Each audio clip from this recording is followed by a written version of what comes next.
Hello and welcome to Asia Society at the National Gallery of Victoria and to our program exploring new skills for the Lunar New Year. Today we set out to practice mindfulness and movement through the martial art of Taekwondo. To begin, I'd like to acknowledge that we are speaking to you from the land of Wurundjeri and Boonwurrung people of the Kulin Nation. And I would like to welcome and acknowledge any Aboriginal, Torres Strait Islander or First Nations people watching today. So here we are at the start of a Lunar New Year, the year of the ox, after one of the most challenging periods in recent history. At Asia Society, it's our mission to prepare Australian leaders and community for sustained engagement with Asia. After such a physically and mentally taxing 2020, we're committed to finding new, fun, inspiring and energizing ways to retain our connection with the region. We're bringing you today's program in partnership with the National Gallery of Victoria. Here, as we are surrounded by the architectural installation of world-renowned architect Kengo Kuma and local artist Geoff Nees, with the stunning contemplative work Dialogue by Korean artist Lee Ufan directly behind me. We hope to nourish both mind and body as we deep dive into the traditional Korean martial art of Taekwondo. We are joined today by Master Robert Pace, an Australian Taekwondo champion with over 40 years in the sport. Master Pace has trained with the best grandmasters from South Korea and beyond, competed across the region, and is here to share with us the origins, ethos, and some basic of Taekwondo for you to try at home. Learn more about Master Pace and his Taekwondo partner, Virina Malandra, in the description below. Before we get into the action though, let's explore the art of Taekwondo and its roots a little further.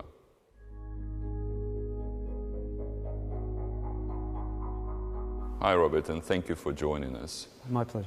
What is Taekwondo and what are its origins? Well, Taekwondo is a Korean martial art.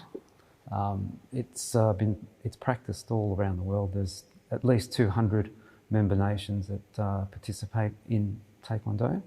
Its origins are Korean, and its origins date back hundreds of years through both indigenous Korean culture and the wider Asian culture. So it has its origins both in indigenous martial arts like Taekwondo, and that was actually a martial game that was played in the 1800s and before that. And it also has links to Chinese martial arts and Okinawan martial arts. So a lot of the systems and the nature of the uniforms and so forth come from a little bit from the Okinawan side of things. So yeah, that's basically what the origins of Taekwondo are. Thank you. And now Taekwondo is an Olympic international sport, but there remains a strong connection to South Korea. Can you tell us a little bit about how South Korea views Taekwondo? Well, in South Korea, it's the national sport. So it's practiced in, as far as I understand, all high schools and universities. Many of the Olympic Taekwondo players derive their skills from their high school and university studies and training. You can even do a doctorate, if you like, in Taekwondo. So there are a number of universities that offer that. Thank you. And you were an international athlete and you represented Australia on many occasions in international competition, but you also trained in South Korea. And what are some of the lessons that you learned in South Korea that you sort of carry with yourself to this day? Well, I was fortunate enough to train in South Korea for a number of times. And originally, my first trip to Korea in, I think it was 1991, was to train the fighting skills of Taekwondo. As a younger player, I was a sparring athlete. So when I went to Korea, I trained at a number of the universities and even some of the high schools because they had the best national coaches, and actually the national Olympic coach was the coach of one of the high school teams. So one of the things that I really found quite interesting from one of the sparring coaches at the time was the fact that he would tell me, look, you should be able to do any technique or any kicking technique from any position. And I was thinking, but I'm in this awkward position. How am I going to kick someone towards the head and be in this position? And he said, I don't care, you have to do it. So it's trying to find your way through things that was quite interesting, particularly in those days. Of recent times, I've been going to Korea to train and compete in what's called poomsae, which is the demonstration of form and technique and mindfulness, and showing how you combine basic movements into a combination which not only looks appealing and somewhat artistic, but also has its origins in self-defense. So when you look through the layers, you can see numbers of different applications of all the movements, which is really interesting. And I remember one of my coaches of late, when I was in Korea, one of the Grand Masters I was training with, he once said to me, not many people understand the movement, what this movement is actually all about. And from that point on, I made it a priority of mine to actually try to understand deeply every single movement that I'm actually performing, and not just doing it superficially.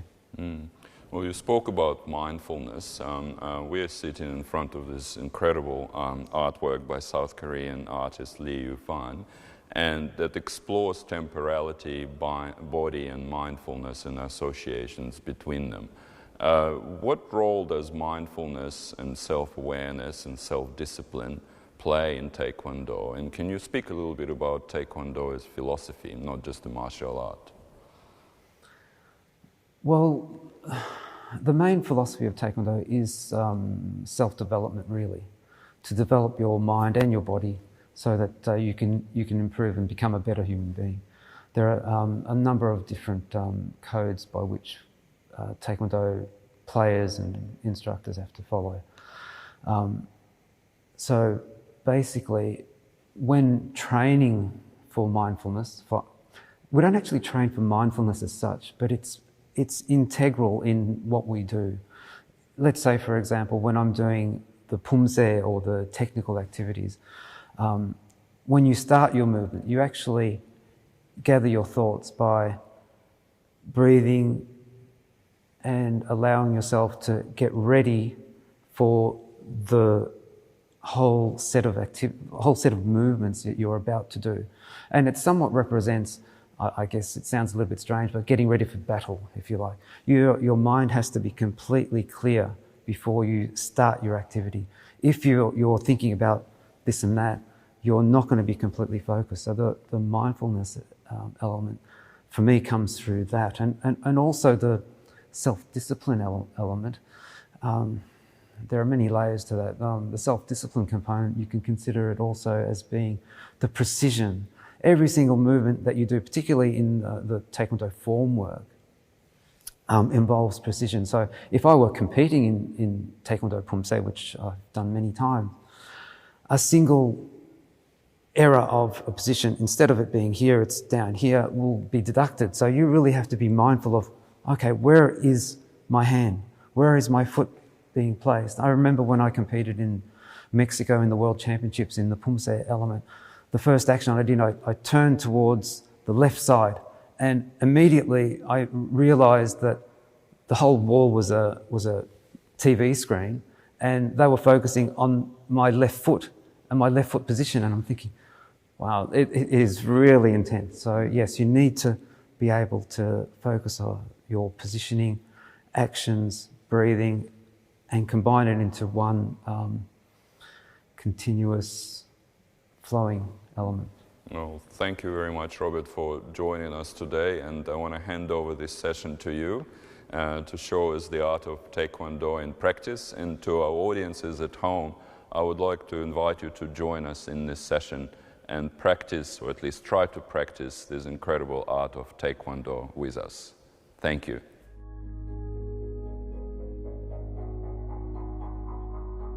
Okay, 차렷, 그녀. Turn face front. 차렷, 그녀. Okay, good morning. My name's Robert Pace. I'm from Pace Taekwondo. Verena, who was just here, he's going to help me out in certain elements of a basic class that I'll be running just to go through some of the very basic elements of Taekwondo. So there are a number of elements that we could cover, and we would be here all week if we did them all, but I'll just go through a few of the basic movements. So first of all, whenever we start a class, we start off with a bow, just as I demonstrated before. And in Korean, we say the term chariot, which actually means attention. So when we're at attention, we have our feet together, hands by our sides, and we bow. So we bend from the hip, and we bow gently. Okay? So it is a sign of respect. So whenever we bow, we don't bow and look at the person we're bowing at, because that's not really very respectful. So we bow our head down. So we always start our class with a bow. The first action that we normally go through is what we call a ready position, and this is where we gather our thoughts before we start any other element of training. So the ready position is actually called 준비, which actually just literally means ready in Korean. So the ready position looks like this. The standard ready position, in fact, looks like this. Breathe in and breathe out.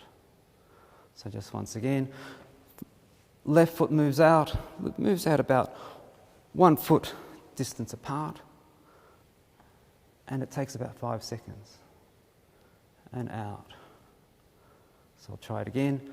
차렷, 준비. So breathe in and breathe out, so you're relaxed. The next movement we'll go through is a punching action. But when we practice our techniques from a stable position. So we practice it from what we call a horse riding stance. Okay, so as the name suggests, the position you take if you're riding a horse. So you'll move your left foot out and extend, punching with your right hand. So the horse riding stance is about 2 shoulder widths apart, or probably really 2 foot widths apart, or foot lengths apart. And knees stay bent in order to get a solid base and develop the quadriceps. From there, the punching action.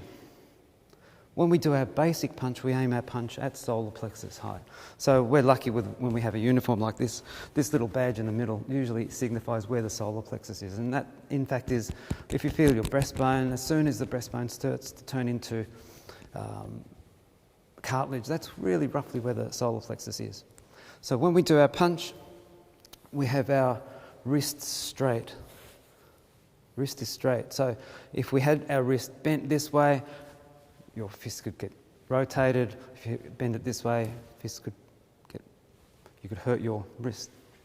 So when we punch, we bring our hand back to the hip. Okay, this is the basic action, just the basic action. You may ask, why are we bringing our hand back to our hip? Well, there's a number of reasons. One being balance. When you punch, you're getting balanced action. But really, you're not going to, in a fighting situation, you're not going to bring your hand back to the hip, because it's really not effective.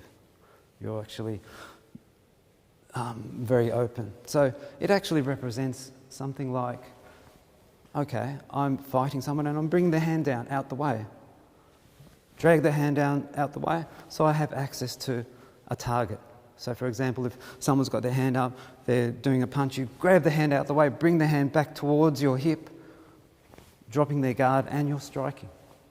So that's why. So if anyone asks you, why does karate, taekwondo, why do they bring the hand back to the hip? That's really one of the main reasons. So when we do the punch, remember, aim at solar plexus, strike. So the coordination's a little bit difficult. So remember, supporting hand, palm up. Wrist bone at hip bone. Changing.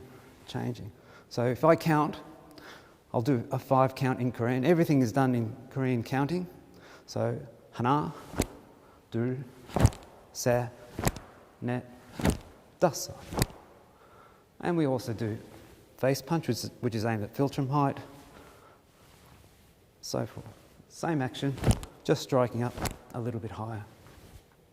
Okay, so that's the basic punching routine. We also have blocking actions. The basic block, the first block that we teach people, is called aremaki. Aremaki. Maki just means block. Are just means lower region. So you're blocking towards the lower region.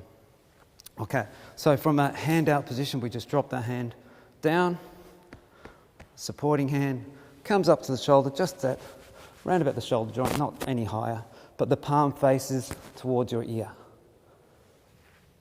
Bring it down, but at the same time the other hand comes back to the hip. So a bit of coordination required here. Up and down. So when I teach this, especially to children, what I say, okay, start off, first step, up, down, up, down, up, down. Next step, hand out, up to the shoulder, down, back, up, down, back, up, down, back. The next step would be up, down, up, down, up, down. Okay? And then the whole action. Hana, 둘, 셋, 넷, 다섯. So basically, aremaki. The term aremaki, as I said, means block. But remember, the blocking action can actually double up in a number of ways. So it can be blocking a kick and can be doing other things. So this is where I'll call in Verena to assist. So if in a fighting situation, basically, first application being the basic one, someone may do a kick towards your stomach and you're in a fighting situation, and as they kick, you actually just block it down.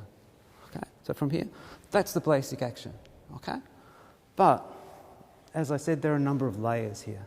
So instead of just being a blocking action where you're blocking a kick or a punch, you can actually take it to the next level. In a fighting situation, someone's striking you this way, and you can take it down. This action representing taking the guard down, out the way, to give me access to punch through. So as I said, you're in the situation where clinch, take it down, strike. So that's another application. Another one, there are lots of them, another one being someone grabbing you by the wrist. In this position here, you can change the grip, bring up. Remember, the lower block, 1, 2. So I can come in, bring up, and strike down. Yeah, so from here, as they're grabbing, change the grip, strike down. Yeah, okay, thank you, Brandon. So there are a number of different components to every single action we do. So that's the basic lower block. There is outside block, there is body block, and as I said, there's lots of applications for all of these movements. Base block, yeah, and there's a minor outside block. Okay, you're not going to generally block any strike this way, but that has other applications which can be taught, which are taught. Okay, so they're the basic actions of basic blocks and basic punch. So from here we go back to our ready position, regather our thoughts, and relax. The next action we'll go through is a basic kick. So Taekwondo is renowned for its kicking techniques. That's one of the main things that distinguishes Taekwondo from many other martial arts.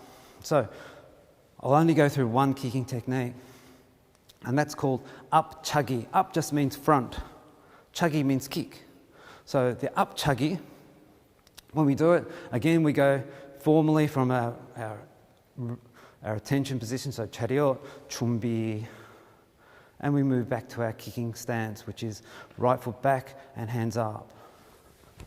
Okay, so up chagi looks something like this. So if I'm doing it side on, 1, 2, 3, 4.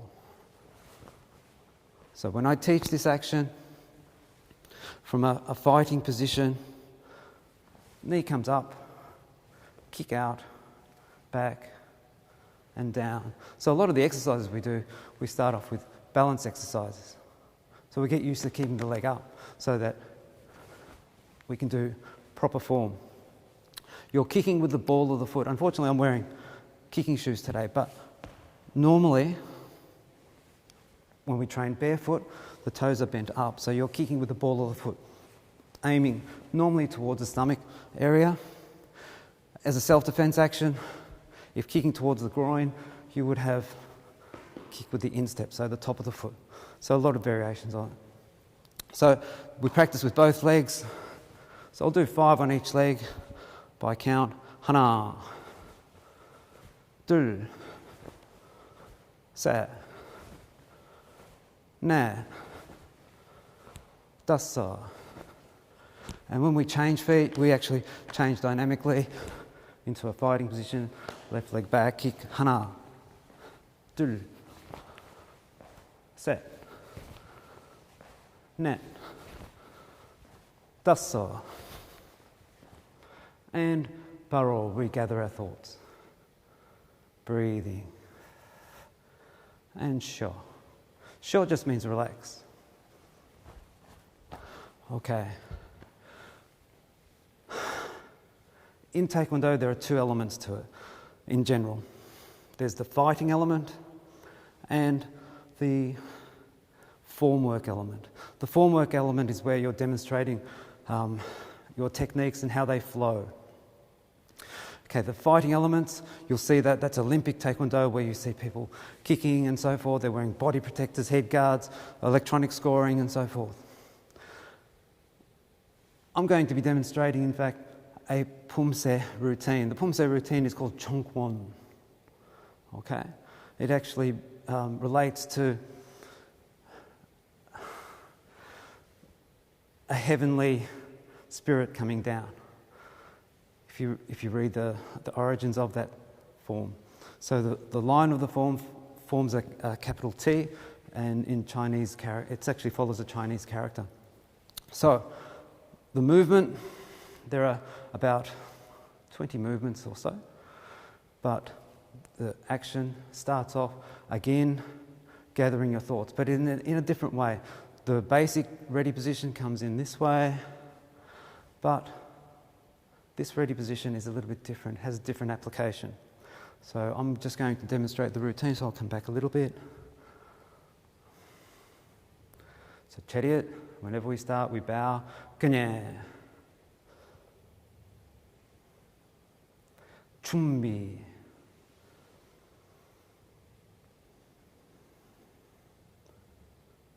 시작.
Burrow. And sure. Okay. Well, that was a very, very brief introduction into Taekwondo. I hope you got something out of it. And just a reminder, Verino and I are from Pace Taekwondo. We're a small club in Melbourne. So we'll bow. Charit, Kanye. Charit. Thank you.